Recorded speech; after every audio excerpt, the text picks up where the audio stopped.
우리 주님의 은혜와 평강이 예배하는 모든 이들에게 임하기를 바라며 사순절의 여정을 통해서 우리의 마음이 주님의 마음과 깊이 만나는 은혜가 있기를 바랍니다. 나는 가끔 불초신자가 아닌가 반성할 때가 있습니다. 불초라는 말은 어버이의 이름을 더럽힐 만큼 어리석고 못난 자식을 일컫는 말입니다. 종교란에 우리는 기독교인이라고 적기는 하지만 말과 행실은 전혀 예수님을 닮지 못하고 있지는 않는가 하는 자책감을 떨쳐버릴 수가 없습니다. 사순절에 우리가 조금씩 이런 모습을 배우고 실천하는 귀한 은혜가 있기를 바랍니다. 한 목사님께서 영국 캠브리지 대학의 채플에서 설교를 하게 되었습니다. 그는 십자가를 통한 구원의 유일성과 예수님의 구주 되심에 대해서 설교를 했습니다.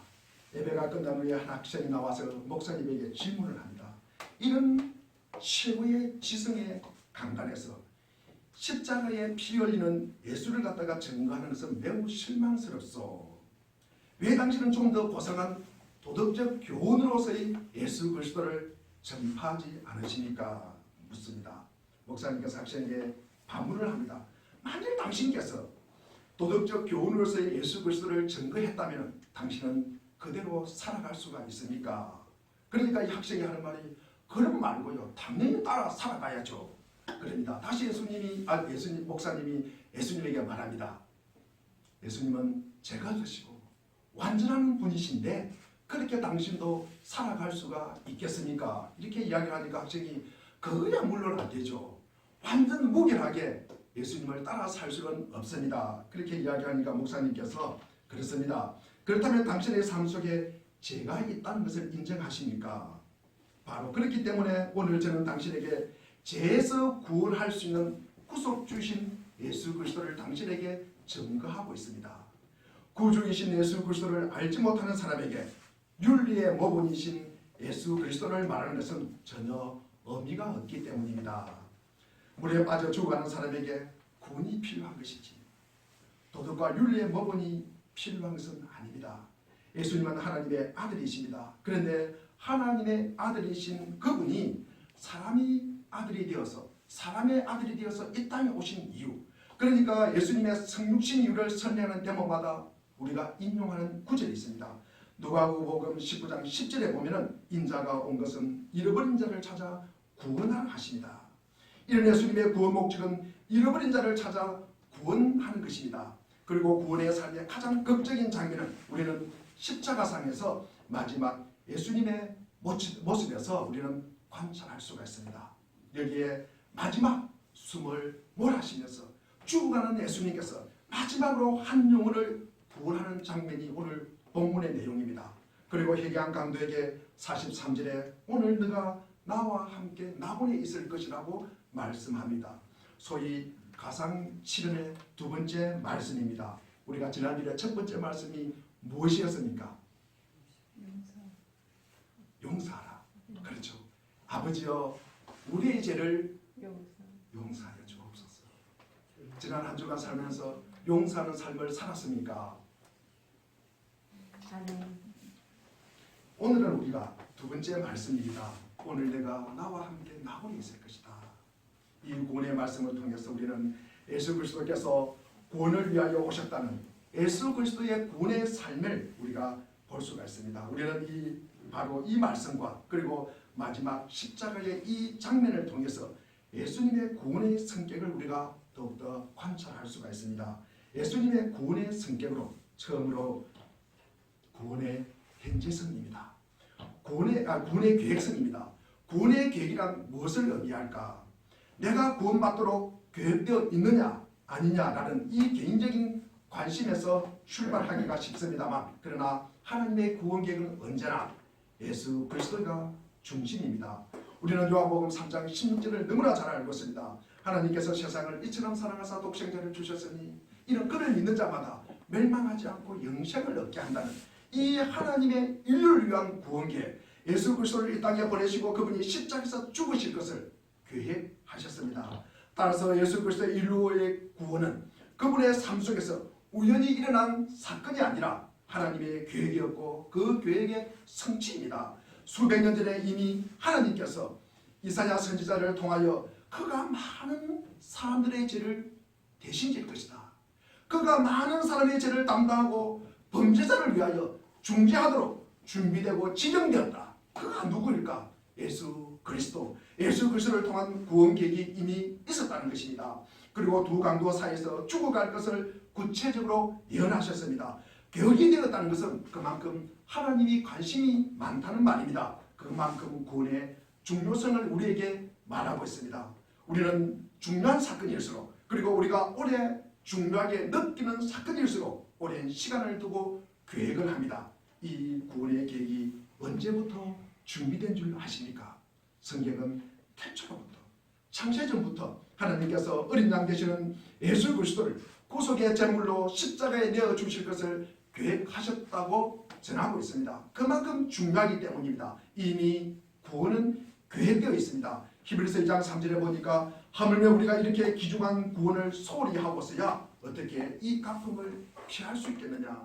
이 구원은 주님께서 처음에 말씀하신 것이요 그것을 들은 사람들이 우리에게 확정하여 준 것이다. 이 구원을 등한히 여긴다면 우리가 하나님의 심판과 저주를 어떻게 피할 수가 있을까? 구원의 계획, 그것은 우리를 위한 하나님의 구원 계획이었다면 그 구원, 그 계획 앞에 당신은 어떻게 서 있겠습니까? 여기에 구원의 계획성이 있는 것입니다. 두 번째는 구원의 현재성입니다. 우리가 구원을 받는다. 우리가 구원을 받는다는 것은 우리가 즉각적으로 우리가 구원을 받는다고 딱 생각하면은 우리 마음속에 그리고 머릿속에 떠오르는 생각이 뭡니까? 죽음이에요. 죽음. 구원은 죽은 다음에 천국 가는 것이라고 생각을 합니다. 우리는 죽을 때를 관점으로 구원이라고 생각하는 것입니다. 이것이 구원의 미래성입니다. 물론 구원에는 미래적 성격도 있습니다. 그러나 성경은 구원의 시간을 강조할 때 가장 자주 그리고 가장 많은 비율로 구원의 현재성을 말씀하고 있습니다. 우리는 고린도후서 6장 2절을 너무나 잘 알고 있습니다. 보라 지금은 은혜 받을 만한 때요 보라 지금은 구원의 날이로다. 지금 구원의 날이래요. 지금을 갖다가 성경은 강조하고 있습니다. 본문에 나타난 마지막 순간에 회개하는 강도가 예수님께 어떻게 말했습니까? 42절에 보니까 예수여 당신의 나라에 임할 때 당신의 나라에 들어가실 때 나를 기억하소서.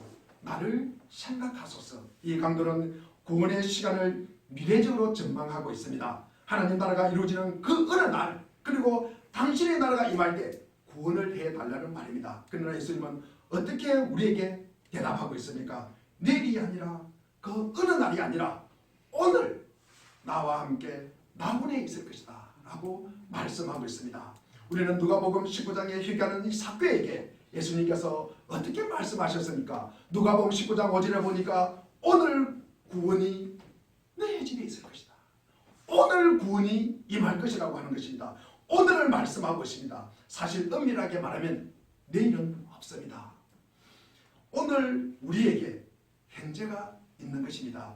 그래서 내일, 현재의 연속이 내일이라는 말씀입니다. 그 내일은 우리에게 없을 수도 있습니다. 그 내일은 결코 우리에게 안 올 수도 있다는 말씀입니다.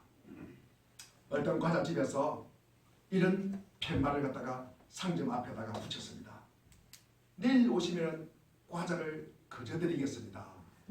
공짜로 드리겠습니다. 이렇게 팻말을 붙여놨어요. 그래서 그 다음날 어떤 사람이 찾아가서 주인장에게 내가 왔으니까 과자를 주십시오 이러니까 그 주인이 그 팻말을 가리키면서 다시 한번 읽어보세요 이러니까 내일 오시면 과자를 공짜로 드리겠습니다. 내일 오래요. 내일. 그 내일이 옵니까 안 옵니까? 그 내일이 옵니까 안 옵니까? 내일은 우리에게 없습니다. 그래서 마태복음 6장 34절에 그러므로 내일 일을 위하여 염려하지 말라. 내일 일은 내일이 염려할 것이다. 내일은 없는 것입니다. 오늘이 구원의 시작이요 오늘이 하나님 나라를 경험하는 것입니다. 하나님의 나군을 경험하는 것입니다. 오늘 주님을 만나는 날이요 오늘 회개하고 우리가 주님 앞에 결단하는 날입니다. 오늘 내 삶을 주님 앞에 만나는 체험을 하는 것이요 오늘 우리의 삶이 달라져야 할 시간입니다. 오늘 주님의 나라에 들어가는 날이요, 오늘 영생을 맛보는 시간이요, 오늘 우리가 하나님의 영광을 바라보는 시간입니다. 이사야 55장 6절에 보니까 너희는 여호와를 만날 만할 때에 찾으라, 가까이 계실 때 부르라. 우리 55장 6절 한번 하겠습니다. 시작. 너희는 여호와를 만날 때에 찾으라, 가까이 계실 때 그를 부르라. 이것이 구원의 현재성입니다. 아멘. 세 번째로는 구원의 궁극성입니다. 우리가 구원을 받는다는 것은 궁극적으로 어떤 상태를 의미하는가? 한마디로 말하면 그것은 나군입니다. 나군은 어떤 것일까? 내가 오늘 나와 함께 나군에 있을 것이래요. 그래서 나군이 어떤 것일까에 대해서 신학자들은 많은 토론을 합니다. 의견이 분분합니다. 여러 가지 이론은 있지만 나군이란 우리가 궁극적으로 천국에 들어가기 전 우리가 부활을 기다리는 곳, 그 중간 상태를 이야기하는 것이 나군입니다. 본질적으로 나군은 천국과 그 특성이 동일한 것입니다. 천국은 바로 나군이라고 할 수 있습니다. 바울은 기도 중에서 셋째 하늘로 끌려 올라가는 경험을 했습니다. 그것이 나군이었습니다. 기도 중에 체험한 이 나군에 대해서 바울은 고린도후서 12장 4절에 이렇게 말하고 있습니다. 이 사람이 나군에 이끌려 올라갔어. 말로 표현할 수도 없고 사람이 말해서도 안 되는 말씀을 들었다. 그가 경험한 나군은 인간의 모든 말과 글로 행동할 수가 없는 것입니다. 인간의 말로 감히 설명이 불가능한 것이 이 나군이라는 말씀입니다. 이 마태복음 11장 27절도 말합니다. 네, 우리 27장 읽어보겠습니다. 시작. 아버지께서 모든 것을 내게 주셨으니 아버지 외에는 아들을 안 자가 없고 아들과 또 아들의 소원대로 계시를 받는 자가 외에는 아버지를 아는 자가 없느니라. 이 아버지의 계시를 받지 않고는 우리가 아들을 알 수도 없고 아버지를 갖다가 알 수가 없다는 말씀입니다. 우리가 이 계시를 받지 않고는 하나님 나라를 볼 수도 없고 우리가 하나님 나라에 들어갈 수 없음을 우리에게 말하고 있습니다. 이런 좋은 나군에 대한 소망을 우리는 가지고 있습니까? 천국은 누가 계십니까? 우리 주님이 계시고 하늘 아버지가 계시는 곳이 바로 천국입니다. 그렇다면 우리는 나군이 공행 없고 참 아름답고 깨끗하고 그리고 먼지도 없고 즐겁과 즐거움과 환희가 가득 차고 영광의 나라요 생명과 자유가 넘치는 나라이지만 중요한 것은 주님이 계시는 곳이 천국이라는 것입니다. 우리 예수님이 함께하는 곳이 나군입니다. 우리가 계시록 21장 3절을 한번 보겠습니다. 우리 3절을 21장 3절 한번 읽어보겠습니다. 시작. 내가 너희 이곳에서 승리가 소리에 보라 하나님의 장막이 사람들과 함께 있으니 하나님이 그들과 함께 계시니 그들은 하나님의 백성이고 하나님은 친히 그들과 함께 계셨어. 여기에 나오는 반복되는 단어가 뭡니까? 함께 있고 함께 있으며 함께 계시고 함께 마지막도 계셨다. 이 한 절에 세 분이 함께 하신다고 누구와 함께 있다는 말씀입니까? 우리 주님과 함께 있다는 말씀입니다. 우리가 가기를 원하는 이 새하늘 새 땅, 그곳은 하나님이 함께 있으며 함께 계시는 곳입니다. 그곳에 주님이 계시지 않는다면 그것은 낙원이 아니라 지옥이 되는 것입니다. 주님이 이르되 주님의 영광이 완전한 곳, 주님의 영광이 유감없이 나타나는 곳이 낙원입니다. 지금도 우리가 주님과 함께 있지만 우리가 이 땅에 살고 있을 때는 우리가 부분적으로 그것을 경험하고 체험합니다. 그러나 온전히 체험할 수 있는 곳, 영광의 베일이 완전히 거친 채 우리가 볼 수 있는 그분의 영광이 충만한 곳, 그분의 영광이 온전히 나타나는 가운데 얼굴과 얼굴을 맞대고 주님과 함께 있는 곳, 그분의 말씀을 들으며 그분과 더불어 행하며 그분에게 질문을 던지며 그분의 이야기를 듣고 그분의 위로를 경험하고 그분의 사랑을 경험하는 곳, 그곳이 낙원입니다. 천국이 될 수 있고 우리가 낙원이 될 수 있는 것은 가장 중요한 핵심이 무엇입니까? 우리 주님이 함께 하신다는 말씀입니다. 내 찬송의 대상이 되시는 주님, 기도할 때 우리의 기도를 응답하시는 놀라운 주님, 우리와 더불어 동행하시고 우리와 함께 하시는 놀라운 주님, 그 주님이 함께 한다는 사실에 낙원일 수가 있는 것입니다. 여기에 구원의 궁극성이 있는 것입니다. 구원의 궁극적인 상태, 낙원에 가서 그 우리 주님과 함께 거할 수 있는 곳, 그 주님과 더불어 관계를 이루는 것, 이것이 구원입니다. 그런데 이 놀라운 구원을 우리 여러분은 경험한 사실이 있습니까? 제가 질문을 하나 더 드리겠습니다. 십자가 도상에서 우리가 두 강도가 매달렸습니다. 어째서 두 강도 중 한 강도만이 구원을 경험할 수 있었을까? 둘이 똑같이 강도 짓을 했어요. 둘이 똑같이 상행 은도를 받았어요. 그리고 둘이 똑같이 뭐합니까? 십자가에 매달렸어요. 예수님의 왼쪽 오른쪽 그 차이가 있습니다. 그리고 마태복음 우리 27장 44절과 마가복음 15장 32절에 보니까 함께 십자가에 못 박힌 강도들도 이와 같이 뭐했더라? 욕했더라고 되어 있습니다. 그래서 처음에 십자가에 매달린 이 두 강도가 똑같이 예수님을 보고 욕했습니다. 조금 전까지 두 사람 다 예수님을 보고 욕했습니다. 그러다가 둘 중 한 강도가 신경의 변화를 일으킵니다. 이 변화는 매우 중요한 변화입니다. 천국과 지옥이 갈리는 변화였습니다. 이 나무가 엄무가 갈리는 변화였습니다. 그리고 두 사람의 운명이 갈라지는 본질적인 차이가 여기서부터 시작되었습니다. 무엇 때문에 두 사람에게 이 차이가 생겼을까? 그 차이가 무엇일까? 하나님의 놀라운 사랑 때문에 한 사람의 구원을 받았습니다. 사실입니다. 우선 하나님의 은혜요, 하나님의 주권입니다. 그러나 두 사람에게 차이를 가져왔던 어떤 인간적인 반응의 차이가 있었습니다. 무엇이 한 사람으로 하여금 회개를 하게 했을까? 무엇이 한 사람으로 하여금 구원을 갖다가 받게 했을까? 무엇이 한 사람으로 하여금 낙원을 경험하게 했을까? 그 차이가 무엇일까? 두 강도 중 한 강도가 저분은 왜 매달렸을까? 그리고 우리는 여기 왜 매달려 있을까? 그리고 이 생각은 회개한 강도에게 이런 결론을 유도해냅니다. 우리는 여기에 매달리는 것이 너무나 당연하지만, 너무나 마땅하지만 그것이 우리의 죄 때문이라는 것입니다. 자신이 죄인이라는 사실을 알고 깨달았다는 것입니다. 구원받은 한 강도가 한 이야기입니다. 40절과 우리 41절을 갖다 우리 읽어보겠습니다. 오늘 본문입니다. 40절 읽겠습니다. 시작. 하나님은 그 사람을 기도해 너가 은밀한 천재를 받고서도 하나님을 두려워하지 아니하느냐. 우리는 우리가 행한 일에 상당한 복을 받는 것이니 이게 당연하거니와 이 사람이 행한 것은 그렇지 않은 것이 없느니라 하고. 우리가 행한 일, 우리가 십자가에 당하는 일은 상당한 복을 받는 것이니까 너무나 당연하고 너무나 마땅한 일이지만도 저기 달리신 저 사람이 행한 것은 옳지 않는 것이 없다. 저분은 죄가 있어서 달렸다는 거예요? 없어서 달렸다는 거예요? 없어서 달렸다는 거예요. 우리가 단순한 말씀입니다. 회개한 강도는 십자가에 달리는 것이 뭐다? 죄값이라는 것이에요. 그것이 마땅하다는 말씀입니다. 내 죄는 이 심판과 저주를 받아야 마땅한 것이지만 그러나 가운데 있는 저분은 다르다는 것입니다. 그것을 갖다가 깨달았다는 것입니다.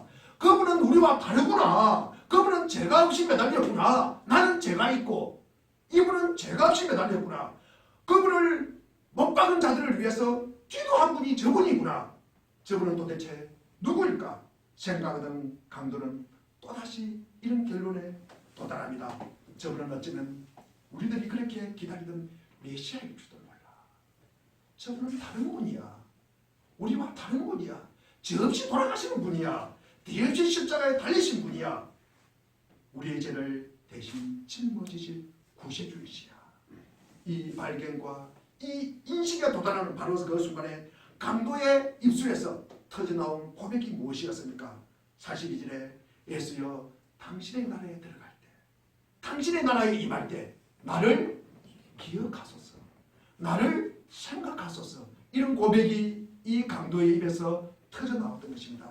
하나님 나라가 이루어질 때 저를 구원해 주십시오. 계획해 달라고 해서 단순히 생각만 하는 것이 아니라 구원해 달라는 것입니다. 예수가 구원의 주인이라는 사실을 발견하자마자 그 강도는 그렇다면 당신은 나를 구원할 수 있는 분입니다.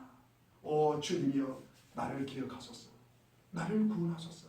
당신을 믿습니다. 당신을 신뢰합니다 하고 고백하는 것입니다. 이 고백이 이루어지는 바로 그 순간 주께서 너가 오늘 나와 함께 낙원에 있을 것이라고 말씀하십니다. 그에게 구원이 이루어지는 순간입니다. 이 사람이 교회에 나가지 않고도 구원을 받은 사람입니다. 그렇다면 우리가 그러니까 오늘부터 나는 교회에 안 나가도 구원받네. 그런 생각을 하면 됩니까? 안 됩니까? 그런 생각을 하실 것입니까? 안 할 것입니까?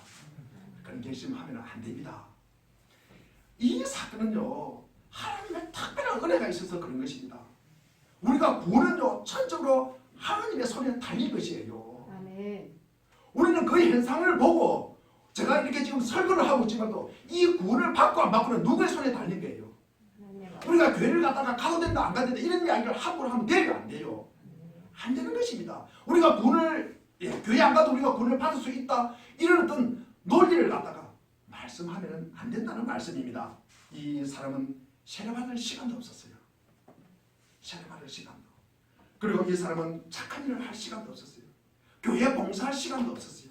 교회 와서 이렇게 예배 드릴 수도 없었습니다. 그러나 단 한 가지 가장 중요한 사실을 그는 하였다는 것입니다. 그 사실을 깨달았다는 것입니다. 자기가 죄인임을 발견한 것입니다. 아멘. 예수 그리스도를 보고 자기가 죄인임을 갖다가 알았다는 거예요. 아멘. 이 사실이 뭐다? 구원의 길로 이끌어가는 거예요. 아멘. 예수만이 나를 구원할 수 있구나. 예수만이 나를 구원할 수 있구나. 당신만이 나를 용서하시고 나를 구원할 수 있습니다. 주님 하면서 그 예수 그리스도를 구세주와 주님으로 신뢰하는 바로 그 순간 그는 구원을 받았다는 것입니다. 우리의 최선의 노력 그리고 최선의 의지가 우리를 구원할 수는 없습니다. 다만 예수 그리스도를 구주와 주님으로 그리고 믿는 그 순간 예수님과 연합되어서 그리스도와 우리를 위해서 준비하신 그 영원한 영광 속에 들어가는 사건이 구원입니다. 이 놀라운 구원을 경험하셨습니까? 구원은 하나님의 다스림 속으로 들어가는 것입니다. 하나님의 주되심을 인정하는 것을 받아들이는 것입니다. 하나님과 관계를 이루는 상태입니다. 그럼 우리에게 복음이 무엇입니까? 이사야 52장 7절에 좋은 소식을 전하며 평안을 공포하며 복된 소식을 가져오며 좋은 소식이 뭡니까? 복음입니다. 복음이 무엇입니까? 내 하나님이 통치하신다. 내 하나님이 통치하신다. 내 하나님이 다스리신다는 말씀입니다. 여호와 하나님께서 우리를 그리고 세상을 그리고 온 우주 만물을 만드시고 다스리신다는 것입니다. 여호와 하나님이 다스리는 나라가 하나님의 나라입니다. 여호와의 주권이 살아 숨쉬는 나라가 하나님의 나라입니다. 이런 하나님의 다스림과 그리고 하나님의 주되심을 받아들이고 믿는 것이 믿음입니다. 하나님의 구원 방식을 받아들이는 것입니다. 예수 그리스도의 십자가의 대속의 은혜를 예수 그리스도를 통해서 우리가 구원을 받는다는 사실을 우리가 받아들이는 것이 믿음입니다. 예수 그리스도의 십자가의 죽음과 부활과 주되심을 믿는 것입니다. 믿는다는 것은 이 사실을 우리가 받아들이고 용납하고 이해하고 믿고 우리가 그렇게 살아가는 것입니다. 예수 그리스도 우리가 믿음이 좋다는 것이 무슨 말을 하는 것입니까? 믿음이 좋다는 것은 하나님의 주되심, 하나님이 나를 다스리고 있다는 사실을 받아들이는 것을 넘어서 하나님이 실제로 나의 삶의 주인이 되도록 살아가는 것입니다. 나의 일상의 삶 속에서도 마찬가지입니다. 나의 일상의 삶 속에서도 우리 하나님이 계시고 우리 예수 그리스도가 주인 되는 삶을 살아가는 것, 이것이 구원받은 자의 모습입니다. 우리가 구원을 무엇이라고 이야기합니까? 하나님의 주되심, 하나님의 주권적 다스림이 이루어진 그 상태가 바로 완전한 구원입니다. 나에게 이런 하나님의 다스림이 있는 것, 이게 바로 나에게 구원받은 자의 모습입니다. 회개가 무엇입니까? 하나님이 아닌 존재, 하나님이 아닌 존재. 그러니까 우리를 갖다가 영향을 미치고 우리를 지배하는 것, 하나님이 왜 지배하는 것, 그것이 나를 갖다가 지배하는 상태에 있다가 우리가 그런 상태를 벗어나서 우리가 하나님의 주되심, 하나님의 다스림 안으로 돌아오는 것이 회개입니다. 하나님 다스림 안으로 돌아오는 것입니다. 우리가 교회에 얼마나 오래 나왔느냐 하는 것은 그래서 중요한 질문이 아닙니다. 우리가 교회 단계에 출석한 그 많은 세월이 흘러갔는데 제대로 구원을 모르는 사람, 구원에 확신이 없는 사람이 있습니다.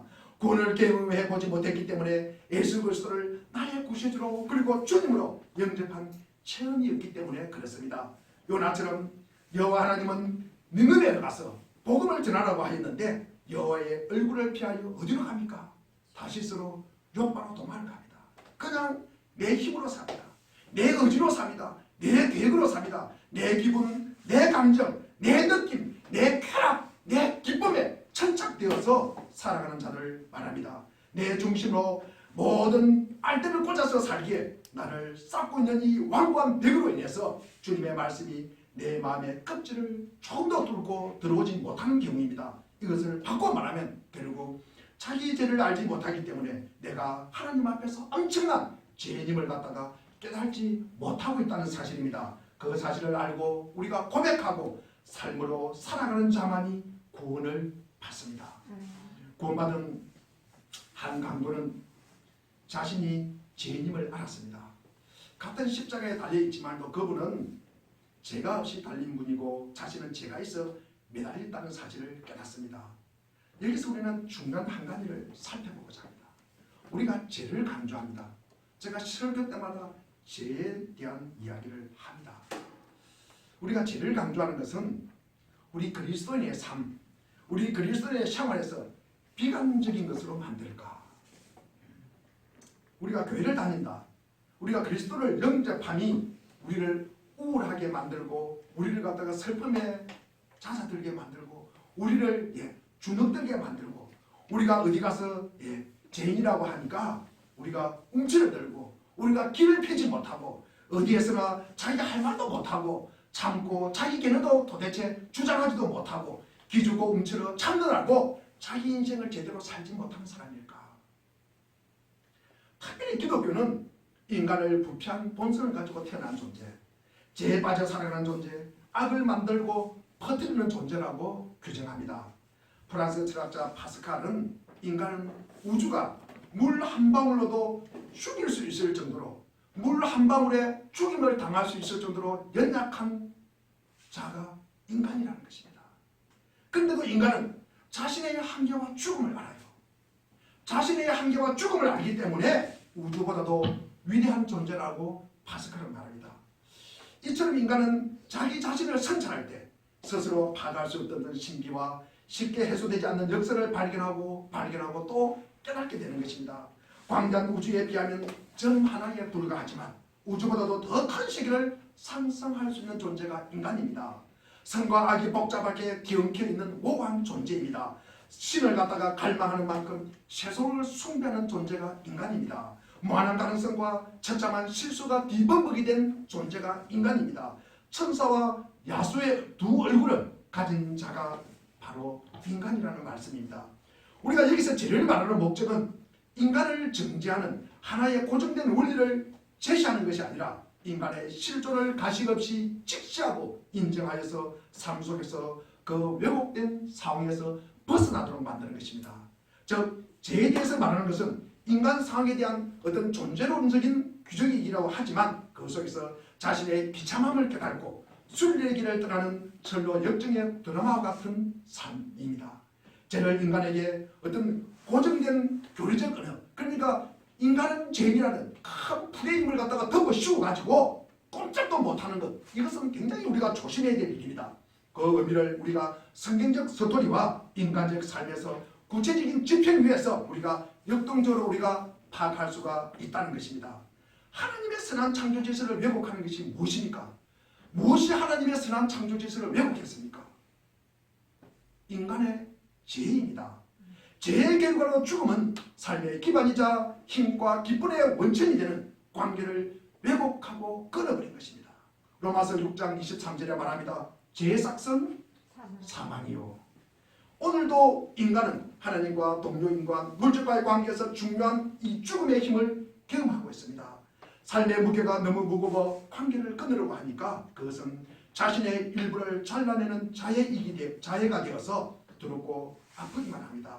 관계의 어떤 틈 사이에서 우리가 사망에 쏘는 것에 찔려 상처를 받으면서도 관계를 떠날 살 수 없는 것이 인간입니다.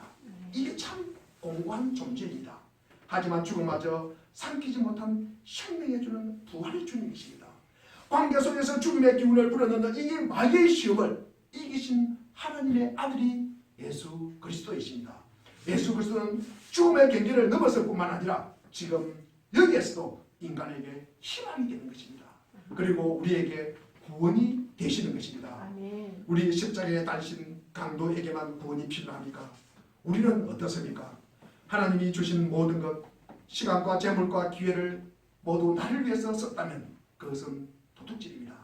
다른 사람의 것을 도둑질하는 것을 우리가 절도죄라고 하는데 하나님의 것을 도둑질하고도 이렇게 뻔뻔할 수가 있을까? 우리가 가진 모든 것은 하나님의 것이라고 생각하십니까? 그렇다면 하나님의 시간을 가지고서 살아가면서 왜 나만을 위해서 사용할까? 하나님께서 주신 이 재정을 가지고 내 먹고 내 입고 내 바른 데만 사용할까? 하나님께서 주신 이 몸뚱아리를 가지고 살면서 자신의 편리함과 안락함을 추구하면서 살아간다면 우리는 다름 아닌 강도요 도둑입니다. 그러므로 오늘 내가 나와 함께 나그네 있으라는 이 말씀은 예수님께서 십자가에 못 박히신 이 제수에게만 하신 말씀이 아니라 우리를 위한 하나님의 기도요 그분의 말씀입니다. 주님께서 이 말씀을 십자가상에서 해주셨기 때문에 오늘 우리가 지금 이 순간에 우리가 있을 뿐만 아니라 우리가 이 세상을 떠나는 순간에도 지옥불에 떨어지지 않고 대신 나은 곳 천국에 들어갈 수 있다는 것입니다. 오늘 너가 나와 함께 나군에 있으리라. 이 두 번째 말씀은 우리는 이 말씀을 들으면서 그냥 꼬꾸라지지 않을 수가 없습니다. 자신이 죄임을 고백하고 구원을 받아야만 합니다. 당신을 구원하시고자 이 하나님의 복음에 응답하여 구원받고 구원의 확신을 갖고 살아야 합니다. 교회만 다니는 사람이 아니라 참으로 예수 그리스도를 나의 구세주로, 나의 주인으로, 나의 주님으로 영접하고 받아들이고 믿어야 하는 것입니다.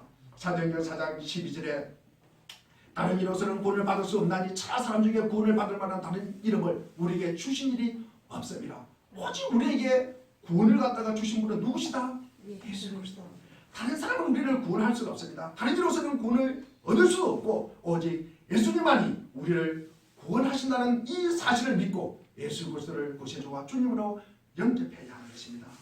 구원의 확신이 없이 살아왔다는 그런 모습, 이런 의심과 그리고 불평을 그대로 가지고 정직한 모습으로 주님 앞에 들어놓고 구원해달라고 하셔야 하는 것입니다. 예수님, 저를 기억해 주십시오. 주 예수를 저의 구세주와 주님으로 영접하고 구원받기를 원합니다. 주 예수 그리스도를 당신의 구세주와 주님으로 의지하고 결단하는, 그리고 주 앞에 그런 기도를, 그런 고백을 하시기를 바랍니다. 우리가 이런 기도를, 제 기도를 한번 따라서 하시겠습니다. 주 예수님, 저는 죄인입니다. 지금까지 저는 제 자신을 믿고 살아왔습니다. 저의 죄를 회개하오니 용서해 주세요. 예수님, 저의 죄 때문에 십자가에 죽으시고 또한 부활하신 것을 믿습니다. 지금 이 시간 제 마음의 문을 엽니다. 예수님, 제 마음에 들어오셔서 저의 주님과 주님이 되어 주세요.